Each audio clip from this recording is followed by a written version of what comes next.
in the heart of the dense, shadowy forest known as Whispering Woods, where trees loomed like sentinels and the air hung heavy with the secrets of ages past, there stood an old, abandoned mansion.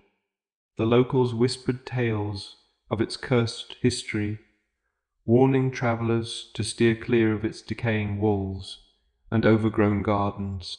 But curiosity often overrides fear, and 5 unsuspecting friends found themselves drawn to the mansion one eerie autumn evening.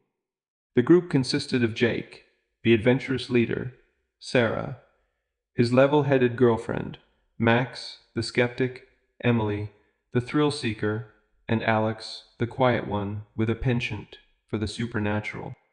Armed with flashlights and brimming with excitement, they pushed through the tangled undergrowth, their footsteps muffled by the thick carpet of fallen leaf. As they approached the mansion, its looming silhouette seemed to swallow the feeble light of their flashlights. Ivy clung to its crumbling facade, and broken windows stared like empty eye sockets into the darkness within. Sarah hesitated, her instincts warning her of the danger lurking within those dilapidated walls, but Jake's infectious enthusiasm spurred them onward. They entered cautiously, their footsteps echoing through the cavernous holes. The air was thick with dust, and the floorboards groaned beneath their weight. Max scoffed at the superstitions surrounding the mansion, dismissing the eerie atmosphere as nothing more than a figment of their imagination. But as they ventured deeper into the mansion's depths, strange occurrences began to unsettle even the most skeptical among them. Shadows danced in the corners of their vision, whispers brushed against their ears like ghostly fingers, and cold draughts sent shivers down their spines. Emily laughed nervously, attempting to mask her growing unease, while Alex remained ominously silent, his eyes darting warily around the dimly lit corridors. It was Sarah who first noticed the peculiar paintings lining the walls, portraits of long-dead residents whose eyes seemed to follow their every move. Each face bore an expression of silent anguish, as if trapped within the confines of the canvas for eternity. Jake brushed off her concerns, chalking it up to a trick of the light, but Sarah couldn't shake the feeling of being watched. As they explored further, they stumbled upon a grand ballroom, its once opulent furnishings now reduced to rotting remnants of a bygone era. A grand chandelier hung ominously from the ceiling, casting eerie shadows that danced across the faded wallpaper.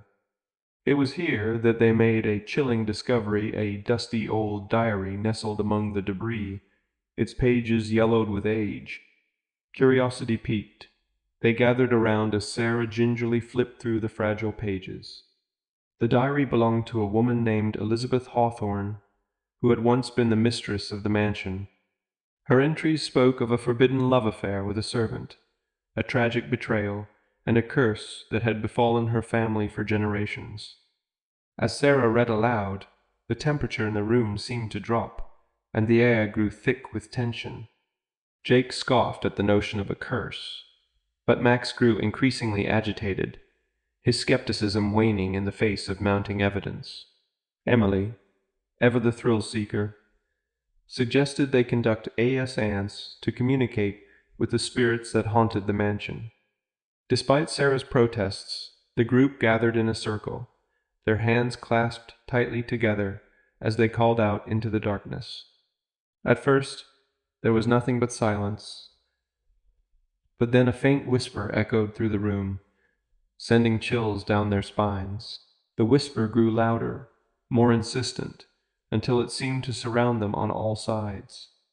Panic surged through the group as they scrambled to their feet, their flashlights flickering wildly in the darkness.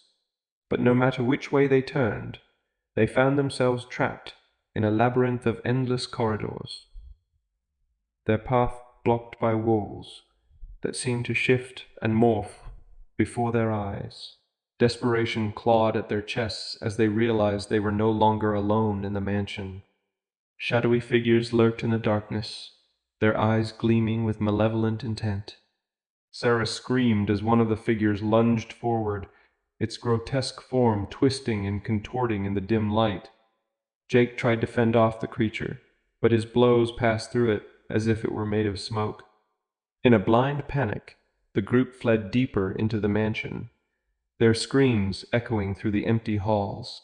But no matter how fast they ran, they could not escape the sinister force that pursued them. Emily stumbled and fell, her cries drowned out by the cacophony of terror that surrounded them. Panic surged through the group as they scrambled to their feet, their flashlights flickering wildly in the darkness. But no matter which way they turned, they found themselves trapped in a labyrinth of endless corridors, their path blocked by walls that seemed to shift and morph before their eyes. Desperation clawed at their chests as they realized they were no longer alone in the mansion. Shadowy figures lurked in the darkness, their eyes gleaming with malevolent intent. Sarah screamed as one of the figures lunged forward, its grotesque form twisting and contorting in the dim light. Jake tried to fend off the creature, but his blows passed through it as if it were made of smoke. In a blind panic, the group fled deeper into the mansion, their screams echoing through the empty halls. But no matter how fast they ran, they could not escape the sinister force that pursued them. Emily stumbled and fell, her cries drowned out by the cacophony of terror that surrounded them. Just when all hope seemed lost, they stumbled upon a hidden staircase leading down into the bowels of the mansion. With no other options left, they descended into the darkness, their hearts pounding in their chests. But as they reached the bottom, they realized they had stumbled upon something far more sinister than they could have ever imagined. The basement was a labyrinth of tunnels, its walls lined with ancient symbols and arcane runes. The air was thick with the stench of decay, and strange, otherworldly whispers filled their ears. In the center of the chamber stood an altar, its surface stained with blood, and a figure cloaked in shadows knelt before it, chanting in a language long forgotten. As the figure turned to face them, they recoiled in horror, for its face was a twisted mockery of humanity, its eyes burning with unholy fire.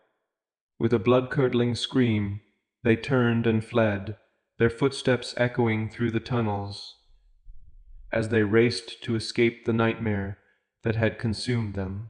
But as they reached the entrance to the tunnels, they found their way blocked by a wall of impenetrable darkness.